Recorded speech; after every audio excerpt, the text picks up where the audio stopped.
창세기 17장. 아브람이 99세가 되었을 때 주께서 아브람에게 나타나 말씀하셨다. 나는 전능한 하나님이다. 너는 내 앞에서 흠없이 살아가도록 하라. 내가 너와 언약을 맺으리니 너를 크게 번성하게 하겠다. 아브람은 얼굴을 땅에 대고 엎드렸고 하나님께서 그에게 또 말씀하셨다. 내가 너와 언약을 맺는다. 너는 여러 민족의 조상이 될 것이다. 이제부터는 네 이름을 아브람이라고 부르지 말고 아브라함이라고 하여라. 내가 너를 여러 민족들의 조상으로 세웠다는 뜻이다. 나는 너를 크게 번성하게 하겠다. 네 후손 가운데 여러 나라가 나오고 왕들도 많이 나올 것이다. 내가 너와 맺은 이 언약은 너뿐만 아니라 앞으로 오고 또 올 세대인 네 후손들과의 언약이기도 하다. 나는 너의 하나님일 뿐 아니라 내 뒤에 오는 네 후손들의 하나님이기도 하다. 내가 지금 나그네로서 살고 있는 가나안 온 땅을 너와 네 후손들에게 줄 것이니 그 땅은 너희의 영원한 소유가 될 것이다. 나는 너와 네 후손들의 하나님이 되어주겠다. 하나님께서 또 아브라함에게 말씀하셨다. 너는 나와 맺은 언약을 지켜야 한다. 너뿐만 아니라 네 후손들도 이 언약을 굳게 지키도록 일러라. 너희 가운데 남자는 모두 할례를 받게 하라. 남자는 대대로 반드시 할례를 받아야 한다. 이것이 내가 너와 네 후손들과 세운 나의 언약이다. 너희는 포피를 베어 할례를 받아야 한다. 이것이 나와 너희 사이에 맺은 언약의 징표다. 누구든 남자아이는 태어난 지 8해 만에 반드시 할례를 받아야 한다. 집에서 태어난 종뿐만 아니라 이방 사람들에게 돈 주고 사온 종도 마찬가지로 할례를 받아야 한다. 너희 집에서 태어난 종과 너희가 돈 주고 사들인 종도 모두 할례를 받아야 한다. 그래야만 나의 언약이 너희의 몸에 영원한 언약으로 남아있게 될 것이다. 포피를 베지 않은 남자, 곧 할례를 받지 않은 남자는 내 백성이 되지 못할 것이니 이는 그가 나와 맺은 언약을 어긴 까닭이다. 하나님께서 또 아브라함에게 말씀하셨다. 너는 이제 네 아내를 사레라고 부르지 말고 사라라고 불러라. 내가 사라에게 복을 내려 내 아이를 낳게 하겠다. 내가 사라에게 복 주리니 그녀는 여러 나라의 어머니가 될 것이다. 또 사라가 낳은 후손들 가운데서 많은 왕들이 나올 것이다. 아브라함이 얼굴을 땅에 대고 엎드려 웃으면서 혼자 중얼거렸다. 100살이나 먹은 늙은이가 어떻게 아이를 본단 말인가? 90살이나 먹은 사라가 어떻게 아이를 낳을 수 있단 말인가? 그래서 아브라함이 하나님께 아뢰었다. 이스마엘이나 하나님의 복을 받으면서 오래 살았으면 좋겠습니다. 하나님께서 아브라함에게 말씀하셨다. 아니다. 내 아내 사라가 반드시 내게 아들을 낳아줄 것이다. 그 아들이 태어나거든 이름을 이삭이라고 지어라. 나는 그와 언약을 세울 것이다. 이 언약은 이삭뿐만 아니라 이삭의 후손들에게도 영원토록 이어질 것이다. 내가 이스마엘을 얼마나 아끼는지 잘 알았다.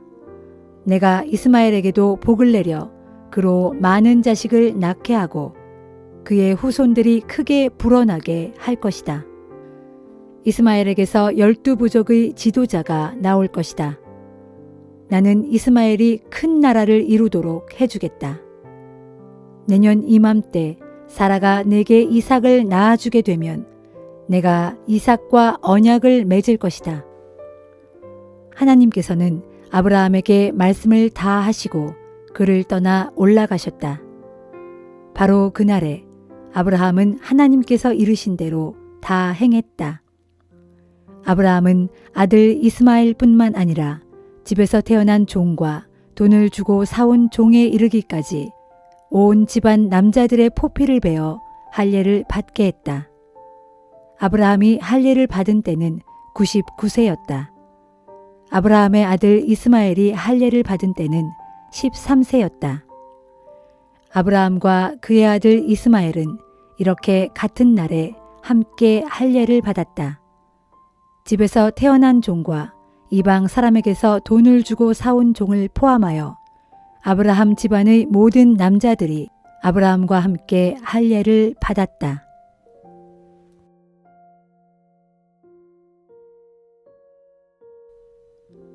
마태복음 16장. 바리새파 사람들과 사두개파 사람들이 예수를 시험하려고 하늘에서 오는 기적을 보여달라고 요구하였다. 예수께서 대답하셨다. 당신들은 저녁에 하늘이 붉은 것을 보면 내일 아침에는 날씨가 좋겠다고 하고 아침에 하늘이 붉고 흐린 것을 보면 그날은 종일토록 날씨가 굳을 것이라고 예측하오. 이렇게 하늘을 보고 날씨는 분별하면서도 어째서 시대의 징조는 분별할 줄 모르는 것이요.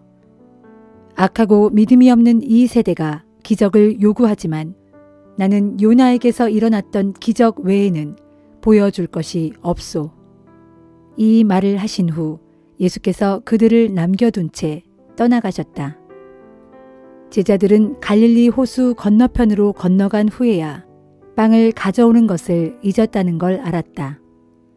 그때 예수께서 말씀하시길 정신을 차리고 바리새파 사람들과 사두개파 사람들의 누룩을 조심하라 하셨다.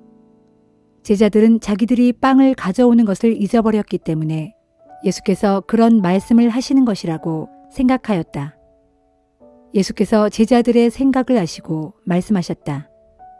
믿음이 적은 자들아, 왜 먹을 것이 없다고 걱정하느냐?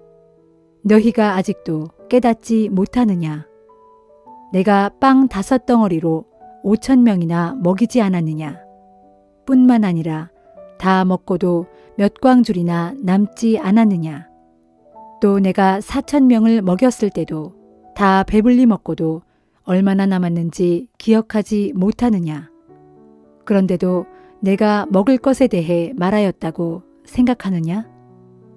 다시 말하지만 바리새파 사람들과 사두개파 사람들의 누룩을 조심하여라. 그제야 제자들은 예수께서 말씀하신 누룩이 바리새파와 사두개파 사람들의 잘못된 가르침을 뜻한다는 것을 깨달았다.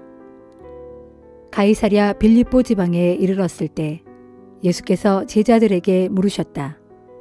사람들이 인자를 누구라고 하더냐? 제자들이 대답하였다. 어떤 사람들은 세례 요한이라 하고 어떤 사람들은 엘리야라 하고 또 어떤 사람들은 예레미야나 예언자 중에 한 분이라고 합니다. 그러면 너희는 나를 누구라고 생각하느냐? 예수께서 다시 제자들에게 물으시자 시몬 베드로가 대답하였다. 주님은 그리스도이시며 살아계신 하나님의 아들이십니다. 예수께서 말씀하셨다. 요나의 아들 시몬아, 네가 참으로 복되구나.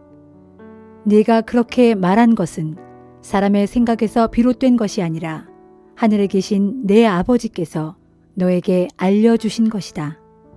내가 네게 말한다. 너는 베드로다.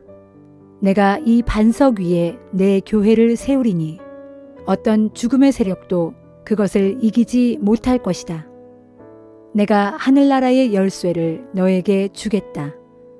무엇이든 네가 땅에서 매면 하늘에서도 매일 것이고 네가 땅에서 풀면 하늘에서도 풀릴 것이다. 그러고 나서 예수께서는 자신이 그리스도라는 것을 다른 사람에게 알리지 말라고 제자들에게 당부하셨다. 그때부터 예수께서는 자신이 예루살렘에 올라가실 일과 거기서 자신에게 일어날 일들에 관해 제자들에게 말씀하시기 시작했다. 예수께서는 자신이 유대인 지도자들인 장로들과 대제사장들과 율법 교사들에게 많은 고난을 받은 후 그들의 손에 죽었다가 사흘 만에 다시 살아날 것임을 제자들에게 알려주셨다. 이에 베드로가 예수를 붙잡고 간절히 말렸다. 주님, 절대 그럴 리가 없습니다. 주님께 그런 일이 일어나서는 결코 안 됩니다. 그러자 예수께서 베드로를 돌아보시며 말씀하셨다. 사탄아, 내 뒤로 썩 물러가라. 너는 하나님의 일은 생각하지 않고 단지 사람의 일만 생각하는구나. 그런 다음 예수께서 제자들에게 말씀하셨다. 누구든지 나를 따르려거든 자기를 버리고 자기 십자가를 져야 한다. 누구든지 자기 목숨을 보존하려는 사람은 그 목숨을 잃을 것이요. 나를 위해 자기 목숨을 버리는 사람은 그 목숨을 얻을 것이다. 온 세상을 다 얻는다고 해도 자기 목숨을 잃어버리면 무슨 소용이 있겠느냐? 목숨의 가치를 무엇과 비교할 수 있겠느냐?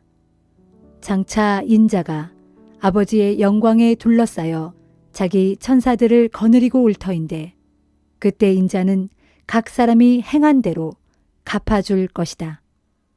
내가 진정으로 너희에게 말한다. 여기 서 있는 사람들 중에는 죽기 전에 인자가 자기 나라의 왕으로 오는 것을 볼 사람도 있을 것이다.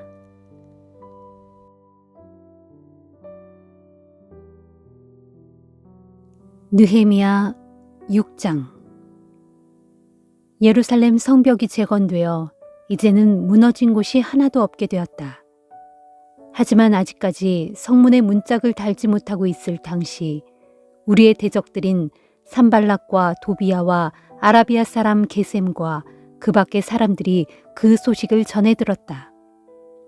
그때 산발락과 게셈이 내게 사람을 보내어 이렇게 전했다. 오시오, 우리가 오노 평야의 한 마을에서 서로 만나 이야기해 봅시다.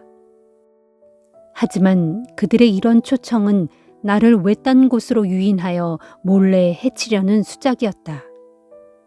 그래서 나는 그들에게 사절단을 보내어 이렇게 전했다.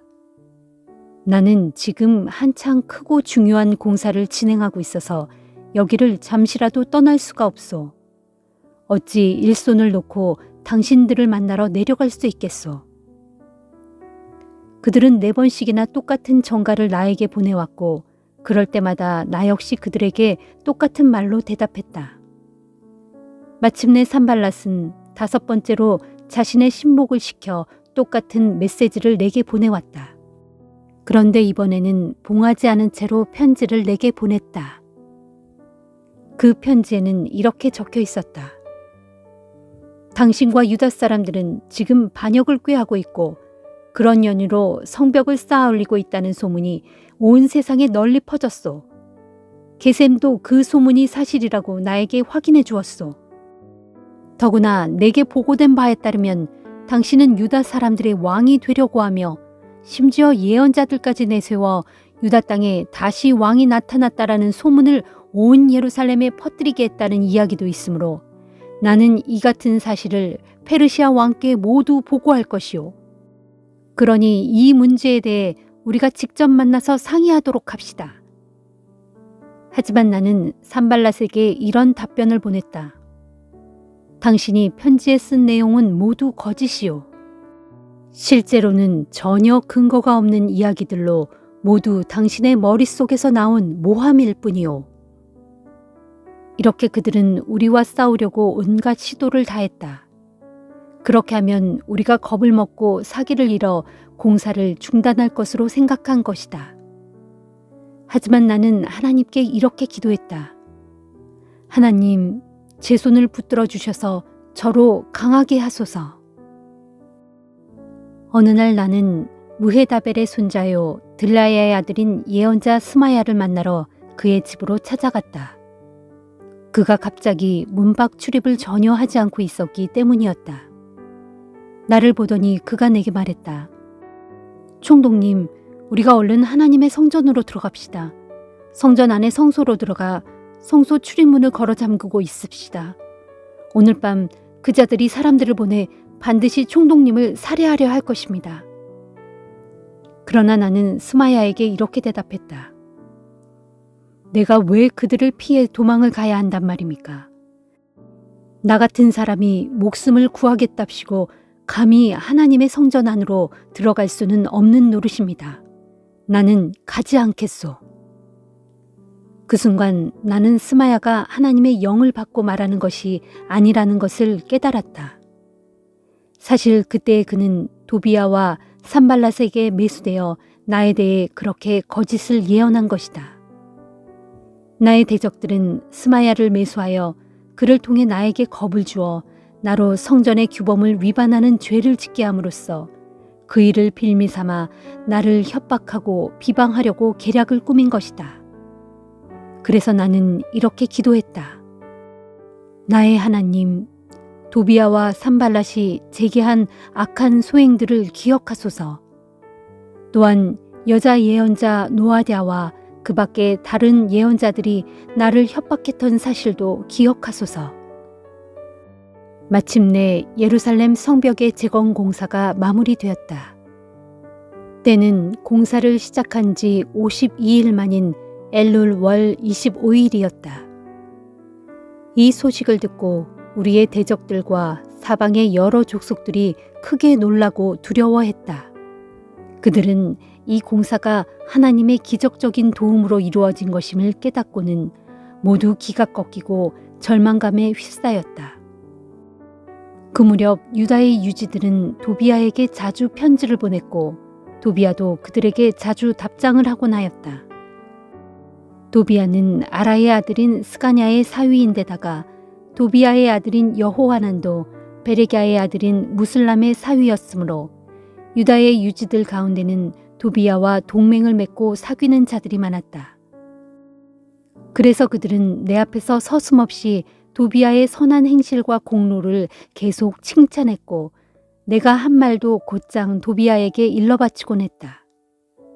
사정이 이러했기에 도비야는 계속해서 나에게 편지를 보내 수시로 나를 협박하였다.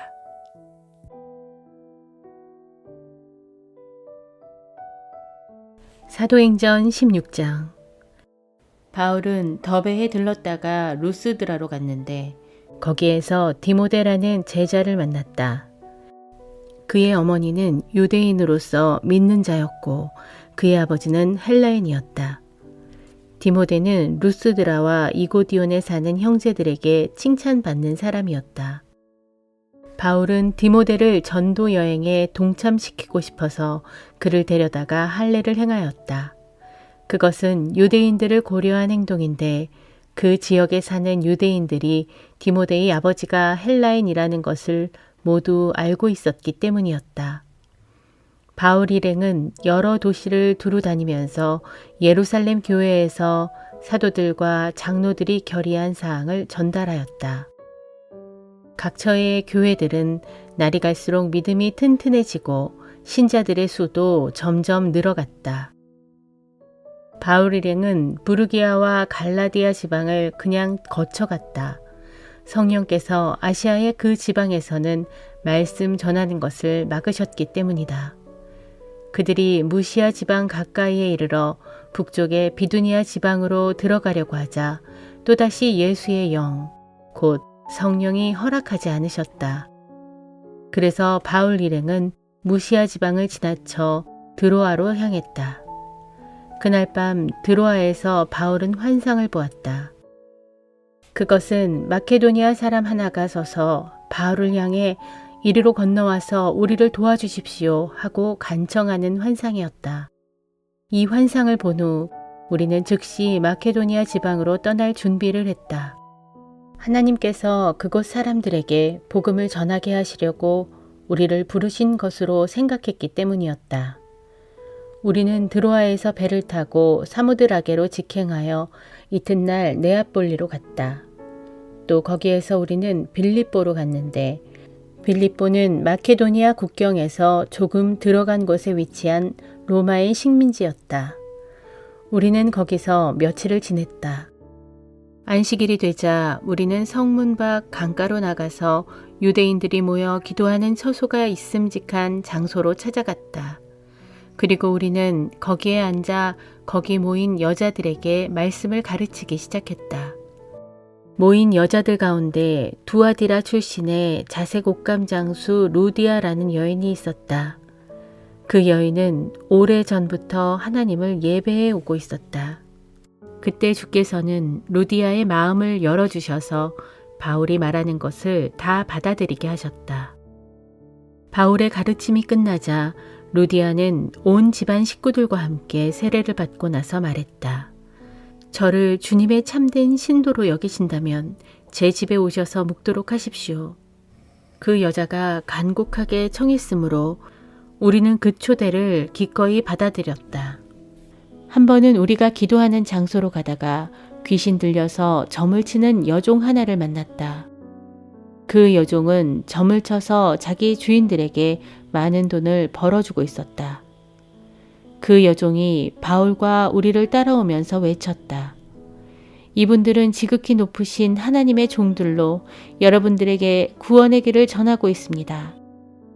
그 여자가 매일같이 우리를 따라다니며 그렇게 외치고 다니자 바울이 더 이상 참지 못하고 그 여자에게 붙어있는 귀신을 향해 호통을 쳤다. 예수 그리스도의 이름으로 내게 명령한다. 이 여자에게서 당장 나가라. 바로 그 순간 귀신이 그녀에게서 나갔다. 그러자 그 여종의 주인들은 이제 밥벌이할 희망이 사라져 버린 것을 알고는 바울과 실라를 붙잡아 광장에 있는 법정으로 끌고 갔다. 그들은 빌립보 성읍의 치환관들 앞에 바울과 실라를 세워놓고 말했다. 이 사람들은 유대인들로 우리 도시를 아주 소란하게 만들고 있습니다. 또 이 사람들은 우리 로마인들이 받아들일 수 없는 부당하고 불법적인 관습들을 선전하고 가르칩니다. 그 말을 듣고 모여있던 사람들이 다 함께 합세하여 바울과 실라에게 욕설을 퍼부었다. 그러자 치안관들이 부하들에게 명령하기를 바울과 신라의 옷을 벗기고 그들에게 매질을 가하라고 하였다. 부하들은 바울과 신라에게 심하게 매질을 가한 후 감옥에 던져놓고는 간수에게 그들을 단단히 지키라고 명령했다. 간수는 바울과 신라를 감옥의 제일 안쪽에 있는 깊숙한 감방에 가두고 그들의 발에 착고를 단단히 채웠다. 한밤중이었다. 바울과 신라는 주께 기도하면서 찬송을 불렀고 다른 죄수들은 그 찬송 소리를 듣고 있었다.